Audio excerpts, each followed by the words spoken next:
Good morning, YouTube. Today, I'm going to tell you all about the history of the V8 mid-engine Ferrari. Can't stop, won't stop. Can't stop, won't stop. Can't stop, won't stop. Can't stop. So are you recording all of the nefarious activities? So people are regularly confused about how the V8 mid-engine Ferraris are named, what came after what. It's a little bit tricky because they've changed the naming schema multiple times. It used to mean something and now it's kind of gone out the window, although there is still meaning, but it doesn't adhere to its traditional sense. Basically, everything kind of started actually before the mid-engine V8 Ferraris with the mid-engine V6 Dino. So technically that was kind of the basis or the platform that Ferrari then later used for the actual V8 Ferraris. Originally there was a 206 and then a 246 Dino. The 206 and 246 Dinos were made from 1967 till 1974, and they kind of established the original naming schema for a lot of the mid-engine V8 Ferraris, which is 206 is a 2.0 liter V6, so it's 206. The 246 is a 2.4 liter V6. So that was kind of the basis for how the Ferraris got their names for a while. Ferrari produced a little bit less than 3,800 of the 206 and the 246. The 206 had about 180 horsepower. The 246 had about 195 horsepower, although it was a little bit less in the US because of emissions controls that had kicked in at that time, so it was all the way down to 175 horsepower.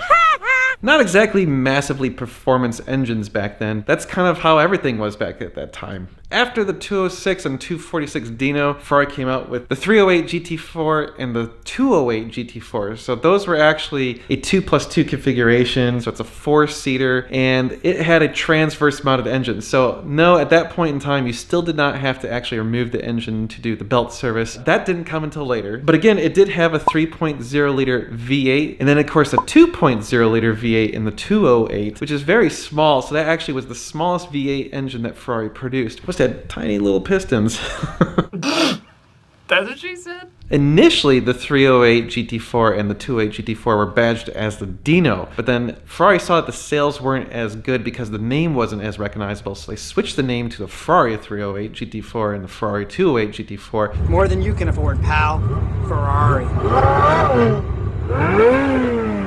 It did have about 240 horsepower from that 3 liter, but still not massive horsepower numbers that you would see in today's modern supercars. In total, Ferrari produced a little less than 3,000 of the 308 GT4s and under 1,000 of the 208 GT4s, all the way from 1973 until 1980. I'll be honest, the 308 and 208 GT4s are pretty terrible looking, in my opinion. I mean, some people like them. They did start kind of the initial wedge look, which then was translated much better in the 308. So the Ferrari 308 came out in 1975 and ran for a full decade, all the way until 1985. It started out as a 308, so it was a 3.0 liter V8. It was transverse mounted, so you did not need to pull out the engine to do the timing belts. Ferrari produced almost 10,000 of the 308s. They had the GTB, which was the Berlinetta, or it's the coupe. Then they came out with the GTS, which was their Spider, which actually isn't a convertible. So the initial GTS was actually a Targa. So that even though it was called the Gran Turismo Spider, it was not a convertible, it was a Targa. Then in 1980, they came out with the GTBI and the GTSI, which basically was a fuel-injected version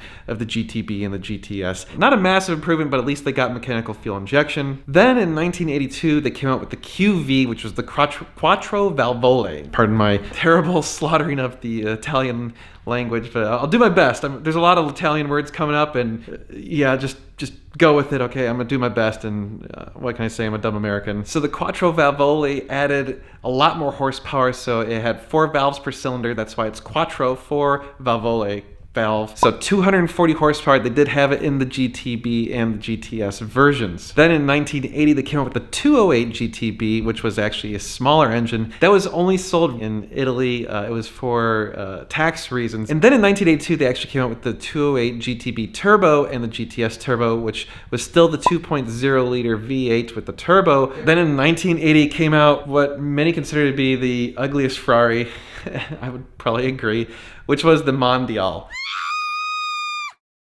which in French means global, which I mean, that's kind of a strange name for the car. The Mondial is actually a 2+2, so it is also a 4-seater. And they had a ton of different variants of this. So they produced the Mondial from 1980 until 1993. So it ran for quite a long time. Surprisingly, they didn't produce that many of them, only about 6,200. Initially, the Mondial had a 3.0 liter V8 producing a whopping 240 horsepower. So it was basically the same engine that was in the 308. They later came out with the Mondial 8, which was a slight improvement. That was in 1980 to 1982. Then they came out with the Mondial QV, so they took the Quattro Valvole engine from the 308 and threw it in the Mondial. And again, this was still transverse mounted, so you didn't have to remove the engine for the timing belts. That was available as a coupe or a cabriolet, so it actually did have a full actual retractable roof, so it was a true convertible. Then they came out with the Mondial 3.2, which added some horsepower, bumped it up to 270. They ran that from 1986 to 1988. And then finally the Mondial T. So the reason they call it the Mondial T is they actually took the engine, which was transverse mounted, and mounted it longitudinal, but they kept the transmission transverse mounted, so it actually formed a letter T, which is kind of a very odd arrangement. The Mondial T had a pretty significant bump up in size. So it was a 3.4 liter and actually had 300 horsepower. So we're starting to get some pretty decent horsepower numbers on that. They produced the Mondial T for all the way from 1989 till 1993, which is crazy to think that was that recently. Then in 1984, Ferrari produced the amazing 288 GTO. So that actually was a carry-on from the history of the 250 GTO, which was actually a front-engine V12 car. So we're not going to include that in this list, but it's an absolutely incredible car. They produced it specifically to be a Group B rally car. However, before they could actually get the car out, the Group B rally car stuff went away, and so then they had a couple of these cars. They didn't make a whole lot of them. They only produced 272 of the GTOs. Had a very small 2.8 liter turbo, but it produced 400 horsepower, which was absolutely incredible for that time. Think about that back in that time frame. It must have been just an absolute crazy thing to drive. So the 288 GTO's engine was longitudinally mounted, so it was actually one of the first engines that needed to be removed to do the timing belts. Also, they came out with the Evoluzione or however it's pronounced. They only produced 6 of these Evolutiones or Evolution. I can't pronounce it. This thing was crazy. It had 650 horsepower. It must be absolutely batshit to drive one of these things. Then in 1986, they came out with the 328. So that, of course, was a 3.2 liter V8. It had about 270 horsepower. So they produced the 328 all the way from 1986 till 1989. So not that long, but they did produce about 7,500 of them. So quite a few in that few years. The engine was transverse mounted, so you still could do the time belts without removing the engine. They did a GTB, which is of course the Berlinetta. They did a GTS, which was the Targa. They did a GTB Turbo and a GTS Turbo, which was much more limited in production, and I think they mostly did this for the domestic market in Italy. Then in 1987, the amazing F40 came out. It was just amazing. I mean, absolutely ridiculous. The Ferrari F40 was basically taking the 288's GTO platform and making it even better. It still had only a 2.9 liter turbo engine, so it's a tiny little V8, but it produced massive horsepower, 477 horsepower. Now, they made it from 1987 all the way until 1992. Originally, they weren't going to make very many of them, but they ended up producing about 1,300 of them. The exact number is still being debated, but they've heard 1,311 of them were produced. So the F40 was one of the first Ferraris that really had a lot of speculative buying and actually set up for one of the biggest myths of Ferrari history, which is not entirely a myth, which is after the F40, when they came out with the F50, you could not buy the F50. So the F40 had so much speculative buying where people were just buying them to make money that Ferrari said, we don't want that to be the case. We want you to buy the car because you want the car. So when the F50 came out, you could lease it and then you would have the right to buy it. That helped tamper down some of the speculative buying. But now people are starting to really appreciate the F50 and price has gone crazy. Actually came out with 2 different variants. The LM, which they only produced about 19, and the Competizione, which they only produced 10 of them. At 690 horsepower, the Competizione was probably just an absolute handful. It's basically just a track car. Well, some people do street them, but that's gotta be ridiculous. I mean, remember, these are totally mechanical turbos, no computers, no controls, no ABS, no nothing. Pretty basic cars, just meant to be rocket ships.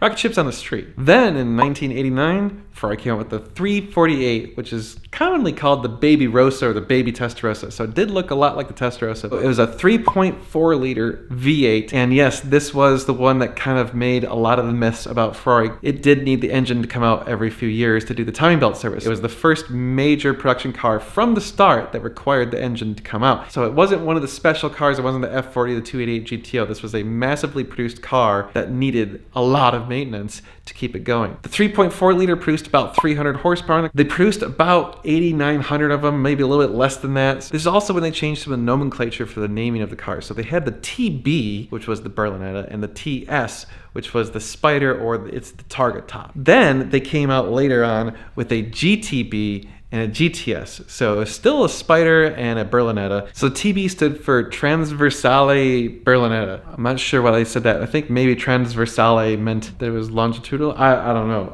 I couldn't find out any information on that, on why it was exactly called that. They also had a Serie Speciale, so that was actually the first time they used the term Speciale. They didn't produce very many of those, only about 100. This was also the first Ferrari that they had a challenge cars. Gentlemen racers could buy these cars and go race them in a special class. They also had a GT Competizione, which was a very limited production, incredible car, and they did have some other variants of it that were one-offs type of stuff. So then Ferrari threw all that out the window and totally changed the naming schema. So in 1995, they came out with the F355. So why is it 355? It's 3.5 liters, 5 valves per cylinder. So they made a big deal about the 5 valves per cylinder, so much that they changed it from being an 8 to a 5. So instead of being the 348, 308, 328, so on and so on, they call it 355. Also, they added the F, and the reason they added the F is kind of debatable. Some people think that it's because of the F355 was the first one to actually have the F1 transmission available. Prior to the 355,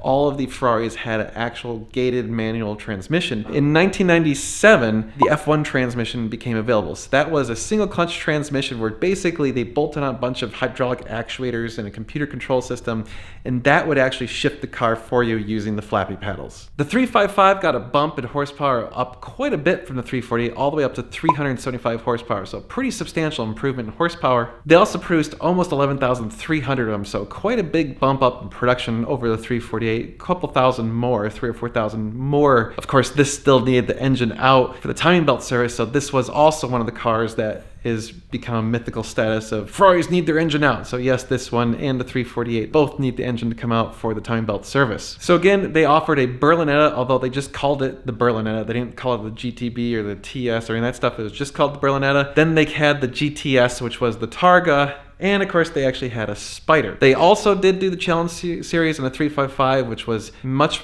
larger Challenge Series than the 348. So much more 355 Challenge cars were produced than the 348 Challenge cars. And then they finally produced a Serie Fiorano, which was only 100 cars, which was a special edition. In 1999, Ferrari finally came out with the 360 Modena. So why is it called the Modena? Well, that's where it was produced. It was produced in Modena, Italy. Many of the cars were produced in Maranello. You might have heard of the 550 Maranello. That was produced in Maranello, thus it was called the 550 Maranello. But the 550 and all the V12 Ferraris have a totally different naming schema, so that's a different video. We'll have to do that some other time. So what's really strange is the 360 is actually a 5 valve per cylinder engine, but it's not a 365, it's a 360. So I don't know exactly why Ferrari decided to go to 0, but it's a 3.6 liter V8, 5 valve per cylinder, but it's called the 360. I don't know, maybe just because it sounds good, 360 is a good number? That's all I can think of. So Ferrari produced a crap load of the 360s. They produced over 17,000 360s. They did have the two primary variants. They had the Berlinetta, which is the coupe, and of course they had a Spider. Again, they did not have any special naming, no TS, GT, whatever, blah, blah, blah. It was just Spider and Berlinetta. The 3.6 liter was bumped up to 400 horsepower, so it was a pretty substantial bump in horsepower. It still did have time belts, but the 360 does not need the engine to come out for the time belt service. Ferrari was smart enough, they added a panel. So if you remove the seats, you can actually pull a panel out of the back of the car. The firewall basically comes out and then you could actually access the belts and change out the timing belts. They continued offering the F1 transmission, so you had a choice of a manual or the F1. Although the F1 transmission was a very expensive option at the time, they still produced quite a few of the manual transmissions in the 360. They actually offered the Challenge Stradale, which I'm sure a lot of you have heard of. The Challenge Stradale was basically like a street legal race car. They took the Challenge car, so they did still produce a Challenge car, an actual Ferrari Challenge Series car, and they kind of made it street legal and gave it okay seats and stuff. So it's not super comfy like the regular 360s, but it's not full out race car with like roll cage and stuff. And they're amazing, absolutely wonderful cars. Of course, they were produced in very limited numbers. Then they also produced a GT and GTC, which were full on race cars. All right, hang on, we're getting to the home stretch. We're getting to cars that I know now. All right, so in 2005, Ferrari came out with the F430. And of course, again, this was a weird thing where they added the F again. No one's really quite sure. Probably because of the F1 transmission. We're not entirely sure because they didn't call the 360 with the F1 the F360. Although some people do call it the F360. That isn't its official name. The F430 did have quite a few of the F1 transmissions sold. In fact, far more of the F1 transmissions were sold than the manual transmissions. So this was the last of the V8 Ferraris to offer a manual transmission, very sadly. And they only produced about 1,500 of them. The engine in the F430 was a pretty significant improvement. This is when they switched to the F136 block. It has timing chains. So this was the first V8 Ferrari to no longer require the engine to come out or have timing belt services. You had timing chains, so they're very solid engines, very reliable, much less maintenance. Ferrari specifically spent a lot of time trying to make the maintenance on the F430 be less than the other cars and also to be a little bit more reliable. They did produce quite a few of them, about 15,000 to 16,000 of them, although the numbers aren't quite clear, so I could not find very solid production numbers. They're kind of varied all over. They produced less of the F430 than the 360, but we're not sure how much. The 4.3 liter produced 485 or 490 horsepower depending on what numbers you're going with. They also produced about 2,000 of the 430 Scuderia. For some reason, Ferrari stopped using the F when they said the Scuderia. So it's the 430 Scuderia, but it's the F430 Berlinetta or F430 Spider. I'm not sure exactly why. Scuderia in Italian actually means stable, so if you didn't know, the prancing horse badge on the sides of Ferrari is actually the Scuderia badge. That's their racing badge, so Scuderia is the term that they use for their race team. Along with the regular Scuderia, they also came out with the Scuderia Spider, known as the 16M. The supposed production numbers of that was 499, although again, that's debatable. Of course, the F430 also still had the Challenge car, but Ferrari also evolved their race cars, so not only did they offer a Challenge car, they offered a GT3, a GTC, and they even offered a GT3 Scuderia. And of course, then there was a couple different one-offs and some very low limited production cars that they came out with. Then in 2010, Ferrari came out with the 458 Italia, and it was the best car they ever produced.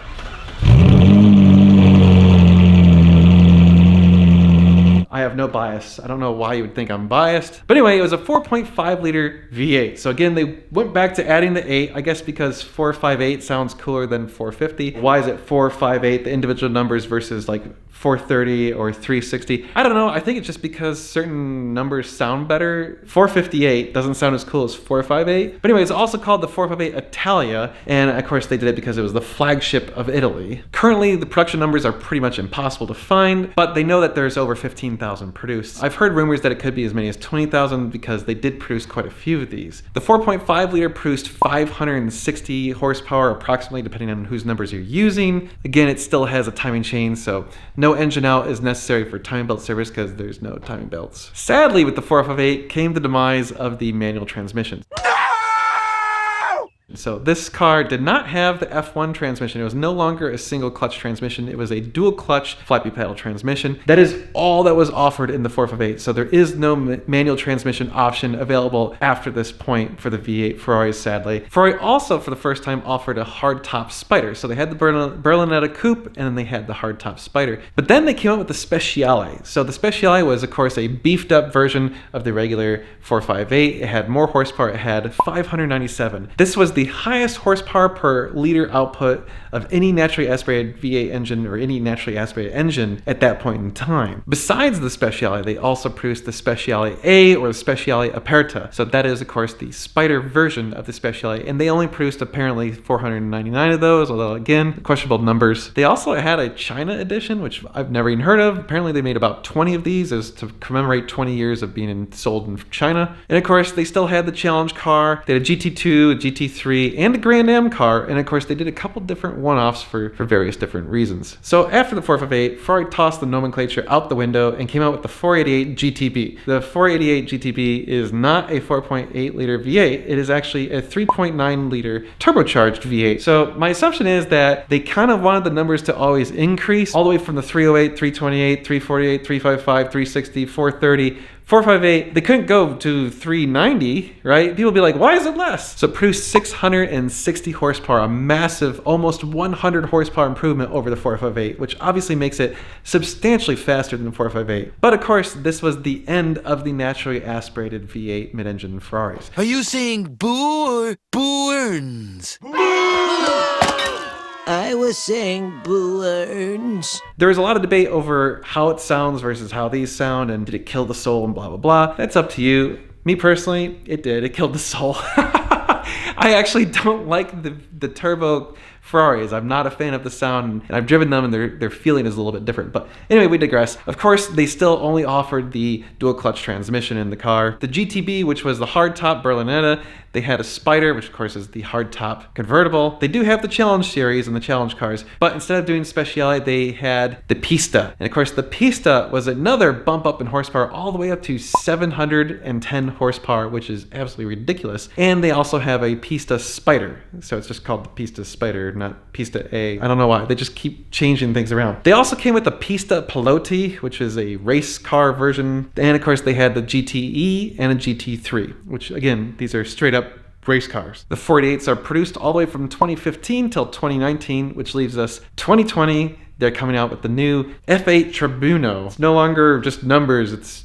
F8 is obviously tribute, and F8, I don't know what the F8 comes from. It just, what are you doing, Ferrari? You screwed it all up. We figured it all out, and then you guys tossed it all out the windows. Yeah, I don't know why the hell it's named that. So the F8 has the same motor, the 3.9 liter, as in the 488 Pista. So it's 710 horsepower. It's basically the exact same motor. Probably looks a little bit different. Same horsepower, same size, same block, same everything. As of this point, we only know that there's a Berlinetta and a Spider. There's going to be a hardtops convertible, and of course there's going to be a Challenge series. But they haven't said any sort of special series or what that name's to be. So as of this point, we're kind of at the current status and what Ferrari is producing. So the F8 is the latest and greatest. We don't know exactly when it's going to be made from until. The fascinating thing is that the 458, 488, and F8 all share the exact same chassis. This was the first time that Ferrari decided to use the chassis for more than 10 years in succession across different multiple product lines. 348 and 355 basically had the same chassis. 360, 430 had the same chassis. 308, 328 had the same chassis. Of course, each time they kind of evolved the look of the car, give it a little more aero, make it a little bit lighter, that sort of stuff. But the F8, 488, and 458 all shared it. It's the first time they went across 3 different generations with the exact same chassis. Whew. All right, so there we go. Hopefully you guys are up to date now on the mid-engine V8 Ferraris. It's a little bit confusing, and they keep changing things, and it took me forever to learn all this because I honestly had no idea there were so many different special versions of some of these cars. I had no idea that the 348 was actually the first one to do the Challenge series. I always thought it was the 355, and that's partly because that was about when I was growing up, and part of it was the video game, the 355 Challenge video game. I don't know if any of you guys remember that.